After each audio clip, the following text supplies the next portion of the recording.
Thank you all for coming out to see us today. We have the founder of Careem and founders of Dianrong here to talk about how to make it against the big guys, although frankly at this point they already are pretty big in their own right. They're both unicorn status. And so I thought the simplest thing to do would have them sort of introduce themselves and their companies, and tell a little bit about the path that how did they decide to found their current companies, since they're both have long histories of sort of serial entrepreneurs and they're veterans of the industry, and probably in tech terms are ancient. Not to get too personal about it. So Sol, if you could start and give us a quick description of what Dianrong does and how you came to found it. Sure. So my name is Sol Htite. I am fascinated by technology. I spent 13 years of my life working for Oracle. I was building software for large banks, large financial insurance companies. In 2007, I left Oracle to co-found Lending Club with my good friend from Oracle. And 5 years into it, I tried to expand Lending Club to China, but then we immediately realized it's better to have a Chinese company. So I love fintech. I have a lot of hopes, the value that fintech brings to the financial institution. And that's my mission in life. And can you give me a sense of the size and scale of Dianrong now? Right. So there are multiple ways of measuring online lending platform. And there are about 43 attributes. We always are classified third, fourth, or fifth in China. So in terms of customers, we have looked at 15 million borrowers, and we approved about 35% of those. And we have about 4.5 million lenders. So these two sites cooperate on our platform. We do risk management, we do pricing, we do servicing, we do electronic contract between them. Okay, and how does that, in terms of market, like, would you be the largest peer lender? This, any sense of it ranking? It would be very, very hard to position ourselves in as exact of those numbers, but like I said, there are third parties that are classifying these companies, right, and we are third, fourth position. And the first one is a company called Lufax. Right, which is backed by Ping An Insurance, which is a behemoth in its own right. It's probably 4 or 5 times our size today. Right, right. And the people you're disrupting would be the traditional banks, basically. Yeah, so that word disrupting is not the right word. I like a better word. We are transforming. So banks, I give them the credit for all the civilization we see today. But unfortunately, that bank infrastructure has reached its capacity. And if we are to move ahead with the economy, there is a big number of small and micro businesses that are completely excluded from the banking world. So we are not disrupting the banks, we are creating a new market that did not exist before. So if you're borrowing $5 million, $10 million, I'm not gonna have the best product for you. But if you're borrowing $100,000 to $500,000, it will be extremely hard for the bank and the bank infrastructure to justify the costs for them to underwrite in risks. So that's really the difficulty for them. But if you compare banks to technology companies are known for reducing cost of everything we do. Banks will always have the lowest cost of capital. So this is our focus. We create a market that did not exist before. Got it. Now, could you tell us about a little about yourself, your history, and Careem and how it's doing these days? Yeah, so as you mentioned, I started my career in technology in the Silicon Valley. This was the 99-2000 era, the first dot-com bubble, and did a couple of startups, and more than anything else, learned what not to do and how to build a sustainable business versus just one that's going after a flip type of mindset. So did that for the first 8 years of my life, and then in 2008, wanted to move a bit closer to home. Home is Pakistan, so moved to Dubai, joined management consulting, did that for 4 years, and realized in the process that transportation, which was a daily need for us, because we had to go from airports to hotels, hotels to client site, almost on a daily basis, was not as streamlined and as efficient as it should be. So on most weeks, we would go to a Riyadh or a Jeddah. The guy that is supposed to come and pick us up from the airport doesn't show up, even if that person is there. Then the directions are not straightforward. I'm calling someone, he's calling someone. We're trying to figure out how to get to a certain location. He doesn't accept credit cards, which means that I have to figure out a way to pay him in the local currency. And then I have to expense it with paper receipts all over the place. So it was quite a cumbersome process. And we felt we could use our prior technology backgrounds, me and Magnus Olsson, who were both in consulting, to sort of streamline that process. So basically how we started was we created a business offering for transportation targeted at professional services organizations. Did that for the first year. So kind of like a taxi, like a limousine service almost. Like a limousine service, very, very focused on reliability, customer service, and did integrations with all of the corporate portals that allowed people to book conveniently, get access to their trip information. Our assistants can book for you, travel teams can book for you.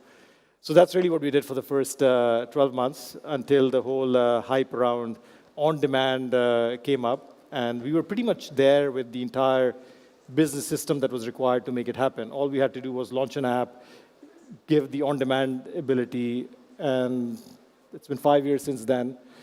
And today we have become the largest ride-hailing operator in the Middle East. We operate in almost 14 countries, all the way from Morocco to Pakistan. We operate in 100 cities. And at this point, we have close to 1 million captains that are working, drivers or captains as we call them, working on our platform.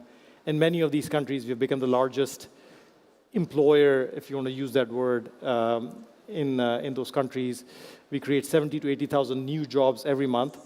And if anyone is familiar with the Middle East, unemployment and the consequences of unemployment are a big topic. So we are grateful that we have the opportunity through the platform that we have built to create an employment and hopefully create a prosperous Middle East.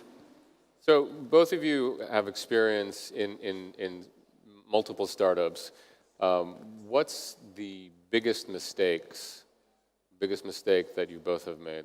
What's the dumbest moment in your career where you're like, wow? Because I think, for me personally, I have a lot of mistakes in my life, but I find that you learn more from the mistakes oftentimes than you do from the success, because sometimes success has a lot to do with luck and timing. But I'm curious to hear.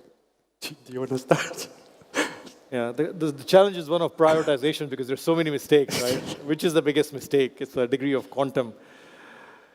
But I think both the best things and the worst things have to be around people and have to be around talent, because that's the single most determining factor of success for us. So the biggest mistake is probably getting people on board that are not aligned with the values and with the mission, and not making a decision fast enough to not have them in the organization. Because if you bring in people at an early stage that are not aligned with what you want to build and the kind of culture that you want to build, then that becomes the culture, right? They bring the culture and they define the culture. And very soon, you have a lot of people that have been brought in by them that are not aligned with what you want to build. So the biggest mistake in my case has been, yes, we wanted some things done, and we had to bring in people that were not fully aligned, but they had the capability, but not making changes fast enough or recognizing the damage that would be done by not acting. Interesting. I would say there are two types of mistakes. There are mistakes that you know that you're making, and that's good, you can solve it, and those that you don't know. The majority of the mistakes, Okay, my Chani. opinion, huh?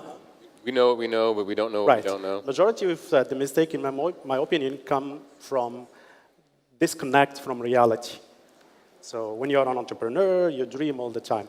So I'll give you an example that happened to us in our second year when we were building Lending Club. Facebook was launching Facebook app, and it called it F8. And we were one of the companies selected by Facebook to create the first financial app in that ecosystem. At that time, Facebook had 60 million users. I remember that day very well. My COO is jumping up and down, going to buy servers because he thinks we're going to have so many customers that our current infrastructure is not going to keep up. So sure enough, we built it and we distributed our products on Facebook, but then nobody came. Then we started asking what's going on. People told us, look, I borrowed from Lending Club. The last thing I want is my friends to know that I'm borrowing money. Right. So when you look at it today, it's such a stupid mistake. We spent a lot of money. So we said, okay, maybe this is going to work on the lender side. Same story. Said, oh, I'm not going to tell my friends that I'm lending money to strangers because they're going to come to me and say, why don't you lend me? And that's quite a big problem. So we were drinking the Kool-Aid thinking, oh, social networks, you can put whatever service out there and it's going to go viral. But finance is such a private matter to individuals that I'm not sure the best way to promote it is social networks. Interesting. That's a really interesting. So it's a complete misread of society and the product. And we learned the hard way. So that, I would say, was quite a big mistake. That's really insightful. You also talk about the hiring process, and you talk about the mistakes in growing in scale, how important hiring and maintaining the corporate culture when you're trying to grow to scale. How do you then filter out? How do you find out? What do you go on a hike with somebody? Do you go drinking with them? Do you give them a test? How can you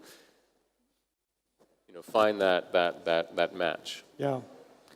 So first, I think the first step in that process is just to know what you want, right? Because articulating what are the values is not straightforward because it's a vague thing, and all of us want to be hip and cool and flat and non-hierarchical, but just articulating what attributes and what values are authentic and unique to you that you want to build is the first step. So in our case, we boiled it down to 3 values that are super important to us, and there are sub-values under them.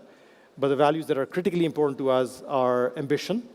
We want to get people on board that are super, super ambitious, that will dream for the moon and try to get there. Second, there is mission orientation, which is being of service. So we're not building something to make money, but we're building something because we deeply, deeply care about the people of the region, wanting to simplify their lives, and building something that inspires the region to build more startups like Kareem. And the third thing is around ownership. This is the culture that we want to build, where we tell our people there is no employee at Kareem. We only have colleagues. That's a word that we never use within the company. And that culture of ownership and people that can take this ownership are super, super important. So for us, these are 3 things. We've articulated them. And then it's a function of assessing people on these 3 skills. It becomes a relatively straightforward process. There are tests that you can give them that test for these things.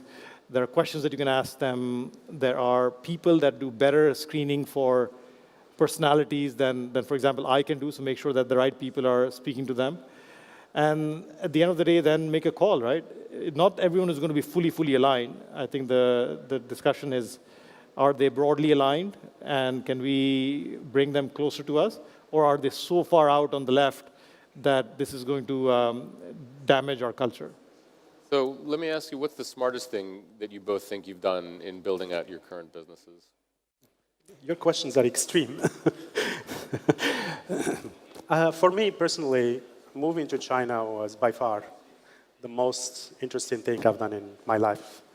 From a personal point of view, from a professional point of view, from a also mission point of view. I really think, I go around and people think that I'm a hero, don't speak a single word in Chinese, but then came to China and did all of this. But it's not really that difficult.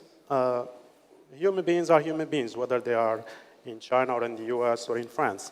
So everybody goes out of his house trying to solve the exact same problems. People want to find opportunity, they want to preserve what they have, and I think the message is becoming more and more universal.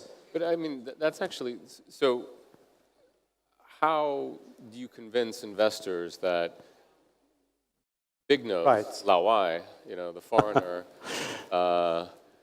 is going to go into finance in China, which, if anyone spent time in China, finance is a complex, both highly, it's contradictory in that it's both highly regulated and also complete Wild West, crazy place of scams and ripoffs. And how could somebody who doesn't speak the language, can't read Chinese, sign a contract? How are you not going to be ripped off blind? How did you tell an investor, trust me, I got this? Right, right. So anytime somebody tells you, trust me, I get this, go to the other direction. Okay. You don't convince people by saying, trust me, I got this. So you have to show evidence. So I will never go, and I just landed in Shanghai, and I will go to an investor and say, I want to raise $200 million from you. Here, we'll do. There are steps that you have to do. You were talking about the team. Your number one stop is finding people to partner with. So entrepreneurs, every single day of their life, we try to convince one more person to accept our vision of life. So we have to convince partners, exec team, employees, customers, business partners, and then we go to shareholders and investors. There should be a bootstrapping. So in my case, my background from Lending Club and being the co-founder, they gave me credibility. So of course, the first people that took a big risk with me are super happy today from a return point of view. So if you look at it at that time, the risk-reward equation for them was perfectly balanced. Today, they are very happy. But people that joined us last year or the year before have to do a very serious analysis. I mean, they make investment not after 1 or 2 meetings, but after a due diligence process of 6 months. So they have to look at the strategy, they interview the management, they go even interview customers. So don't try to go from the beginning of the book all the way to the middle and ask, how did we get here?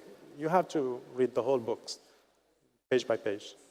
And for yourself, I mean, you also, it's interesting because you had a business already running, right? You were already generating cash flow with this limousine business, right? This sort of business-focused car service.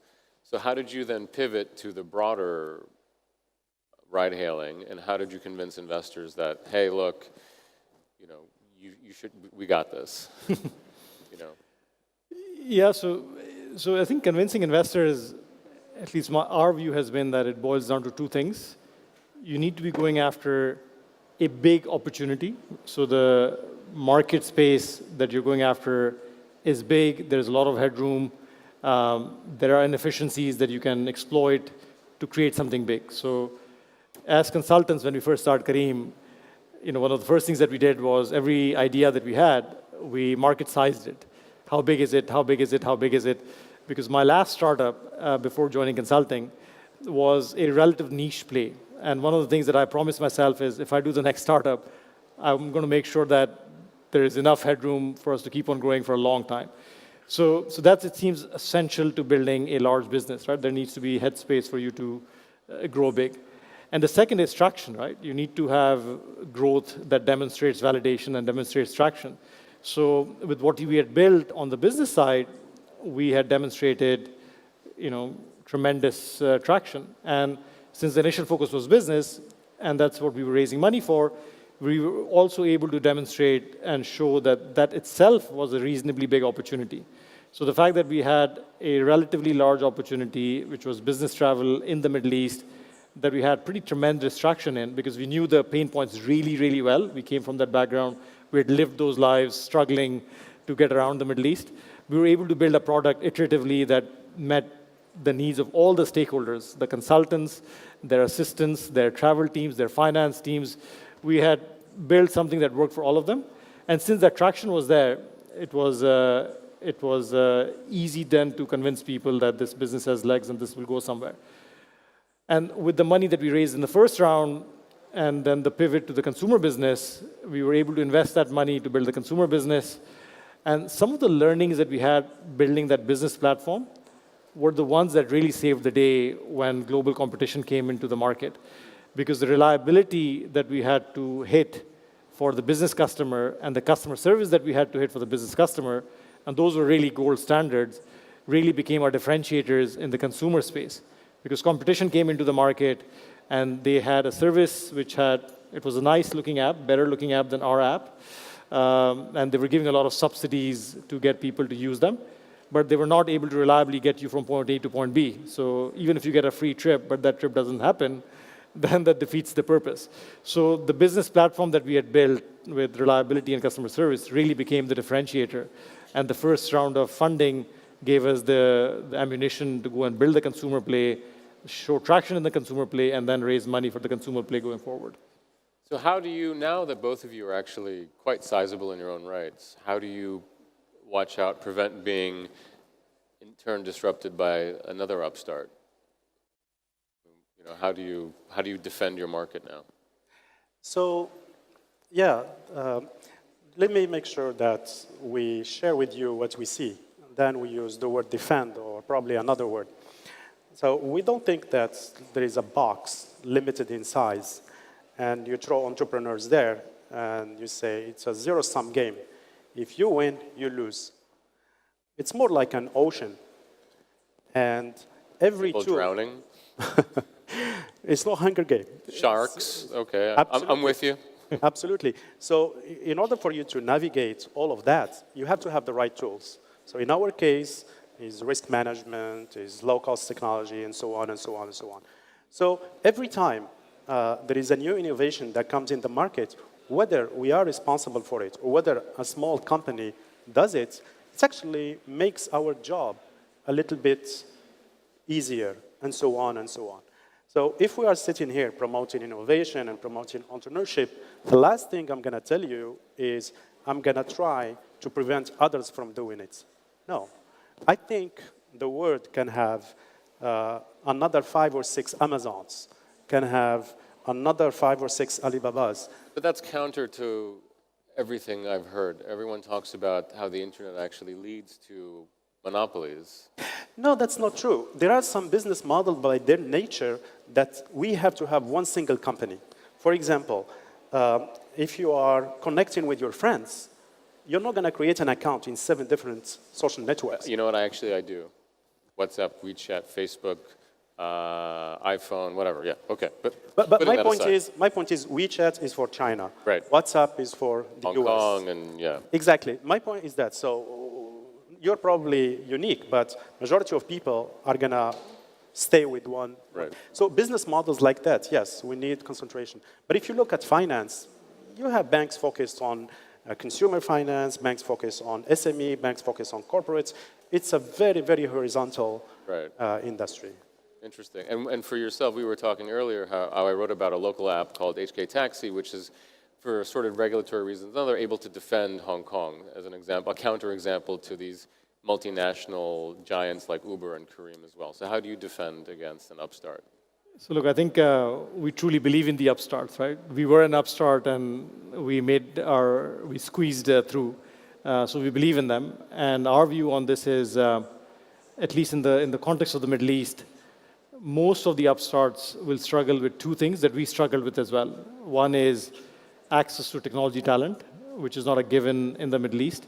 And you need deep technology talent to scale platforms. You can build something basic with locally available technology talent, but to build something that can handle millions of transactions with security, with everything else, requires deep technical ability that is difficult to find in the Middle East.